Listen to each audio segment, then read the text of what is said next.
माताजी, रउआ कहाँ जाए के तैयारी कइले बानी?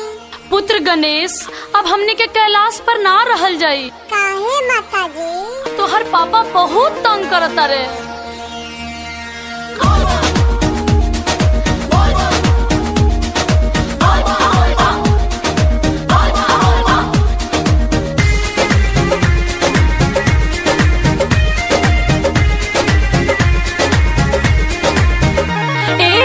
हम ना रहब तोहरा पापा जी के जरे, चलो गणेश से अपना नानी के घरे।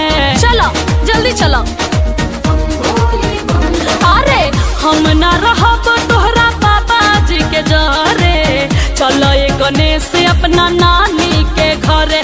रोज खा ले ई भांग, कोनो रस ना काम। रोज खा ले ई भांग, कोनो रस ना काम। हमर लाइफ हो गइल तबाह। ये गौरा काहे तू हमरा से कइल बिया, जब जानते रहू कि भोला हवे बौरा। गौरा काहे तू हमरा से कइल बिया, जब जानते रहू कि भोला हवे बौरा। अरे जल्दी तरुआ से बियाह ना करती।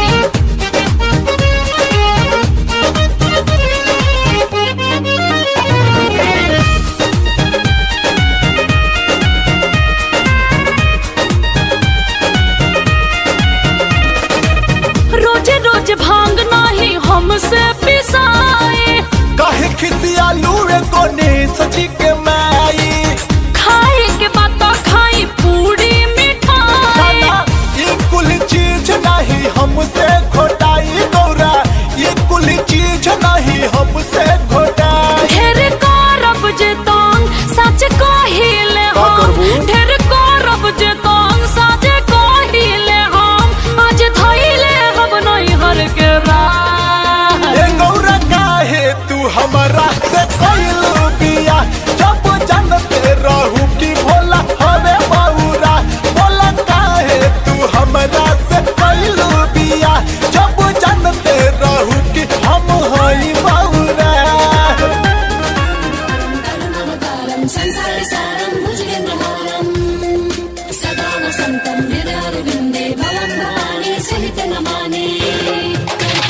mp3.com.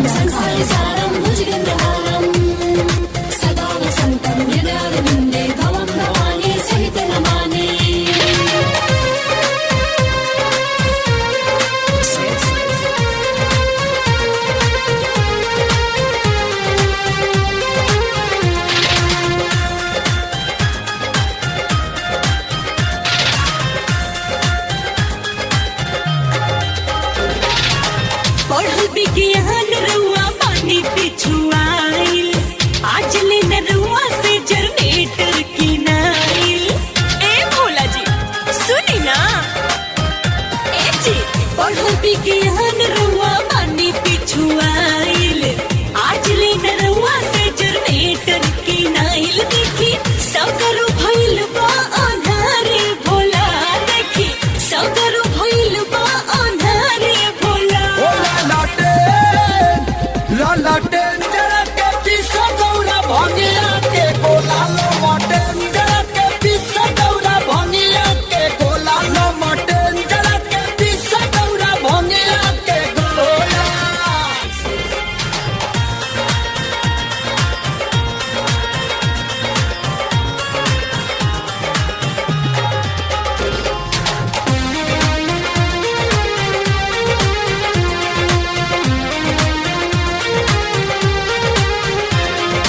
अब हिले करो तानी बोइल के सवारी, देख ली कांवरिया कुल्ही चढ़ के अइले गाड़ी।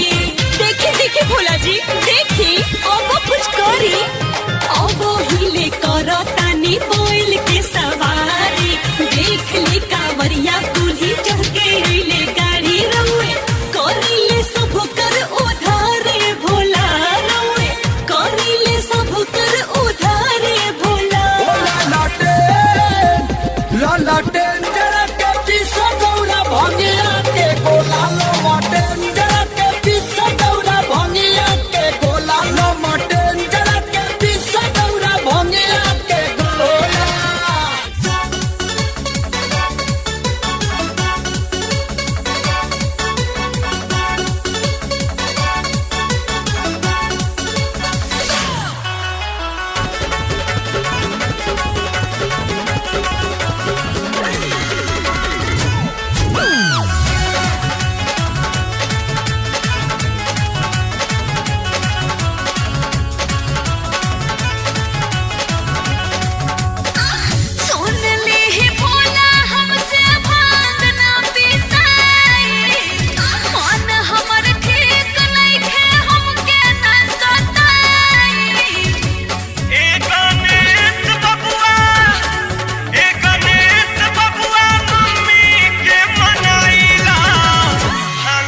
तोहरा नैनो कार मंगवाई। हाँ मन मोरी बात शीश महल बनवाई। घूमे खाती तोहरा नैनो कार मंगवाई। अब त मान जपतिया, अब त मान जपतिया जियरा तू जुड़ाई द।